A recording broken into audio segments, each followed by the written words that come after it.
আসসালামু আলাইকুম, কেমন আছেন সবার? আশা রাখি আলহামদুলিল্লাহ সবাই ভালো আছেন। আজকে আমি জলফইয়ের আচার বানাবো। এই যে এটা হচ্ছে জলফই, এখানে জলফই 2 কেজি আছে। দেখেন কত বড় বড় জলফইগুলা। এগুলা কিন্তু সিদ্ধ করতে হয় নাই, এগুলা একদিন 2 দিন রেখে দিছি, একটু নরম হয়ে গেছে। আজকে আপনাদেরকে মানে আমি কিভাবে জলফইটা বানাই সেটা দেখাবো। সাথে থাকুন আর দেখতে থাকুন আমি কিভাবে জলফইয়ের আচার করি, আর আপনি কিভাবে করেন সেটা আমার সাথে আপনার সাথে মিলে কিনা সেটা দেখেন। আমি এখানে এভরিথিং দিয়ে দিয়েছি, আপনারা বুঝবেন। এই যে এখানে চিনি দিছি, হয়তো বা আপনারা গুড় দিতে পারেন, গুড় দিয়ে বানাতে পারেন। সরিষার তেল দিছি পরিমাণ মতো, তারপরে এখানে হচ্ছে রসুন দিছি, রসুনগুলো একটু লাল করে তারপরে চিনি দিয়ে দিছি। এখানে আবার আমি তেজপাতা, এলাচি, দারচিনি এভরিথিং সব কিছু আচার বানাতে সবাই জানে কম বেশি, সব কিছুই দিয়ে দিয়েছি। আবার মরিচ দিয়েছি, এখানে দেখেন এগুলো শুকনা মরিচ দিছি, চিনি দিছি পরিমাণ মতো, লবণ দিছি, মরিচের গুঁড়া দেব, তারপরে যে হলুদ দেব, মশলা দেব। অনেকে আছে আবার মরিচ দেয় না, মরিচের গুঁড়া দেয় না, শুকনা মরিচ দেয়, বাট আমি দিই, আমার কাছে অনেক ভালো লাগে। এই যে আমি মরিচের গুঁড়া দিয়েছিলাম। অনেকে আছে শুধু আচারের মধ্যে মরিচের গুঁড়া দেয় না, শুধু শুকনা মরিচ দেয়। আমি কিন্তু মরিচের গুঁড়াও দিই, আমার কাছে ভালো লাগে ঝাল ঝাল। আমার মতো করে একদিন বানিয়ে দেখবেন, এত টেস্ট, শুধু আঙ্গুল চাটতে থাকবেন, বুঝছেন? আমার মতো করে বানান আচার। এটা হচ্ছে জলফইয়ের আচার। সব রকমের আচার একরকম করে বানানো হয়, বাট আচারটা হচ্ছে ভিন্ন আর কি। আমের আচার, জলফইয়ের আচার, তারপরে আমলকির আচার, আরও কত রকমের আচার আছে। আমি হলুদ দিছি এই যে 1 চামচ, বড় 1 চামচ। মশলা এটা হচ্ছে সব রকমের মশলা এখানে আছে, সব ধরনের মশলা। এটা হচ্ছে সব রকমের মশলা দিয়ে দিলাম 1 চামচ। একটু টেস্ট বাড়ানোর জন্য আরও একটু দিলাম মশলা, লবণ। তারপরে যাই আমি এভরিথিং আগে থেকেই দিয়ে দিছি, লবণ টবণ দিয়ে দিছি।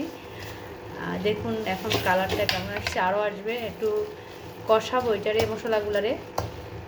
এই চুলায় সমস্যা, পাতিল লড়ে, পাতিল সমান না হলে পাতিলটা লড়তে থাকে। এই যে দেখুন কীরকম হয়েছে আমার মশলার কালারটা, দেখুন একদম সেই।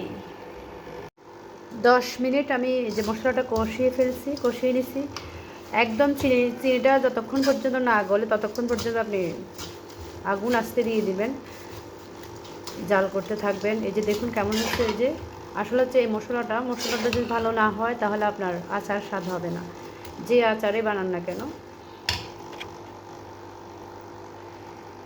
আমার মশলা কষানো হয়ে গেছে, আমি এবার আচার দিয়ে দিতেছি। এই যে আচার দিয়ে দিলাম আচারটা।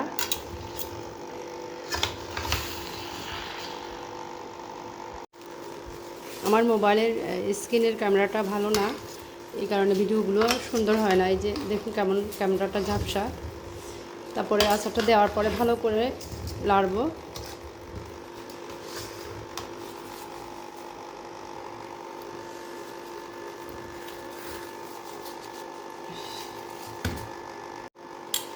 ভালো করে রাখতে হবে যেন লেগে না যায়। এটা যে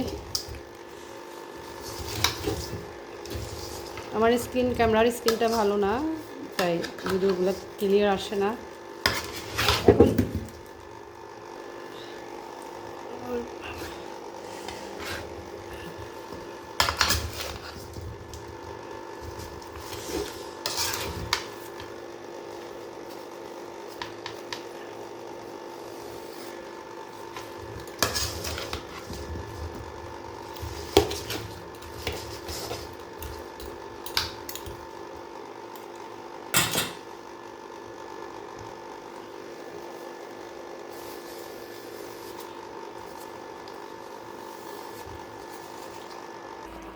দেখি কি অবস্থা।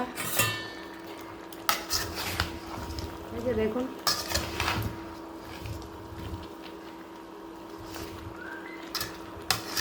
আচারের কালার আসতেছে আস্তে আস্তে আচারের। মাশাআল্লাহ অনেক সুন্দর একটা কালার আসবে, দেখুন।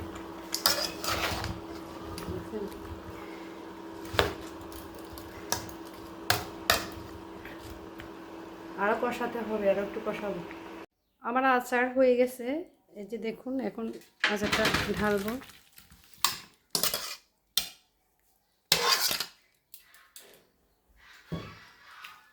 এই যে দেখুন আচার, একটু একটু করে এভাবে এভাবে একটু কাটে দিবেন, নাহলে ভিতরে ঢুকবে না। আমি এইভাবে করছি আর কি। দেখুন আসার কত সুন্দর আছে কালার, তারপরে যে এই যে কত সুন্দর আসছে। এখানে ভিডিওতে হয়তো বা পুরোটা সুন্দর দেখা যাচ্ছে না।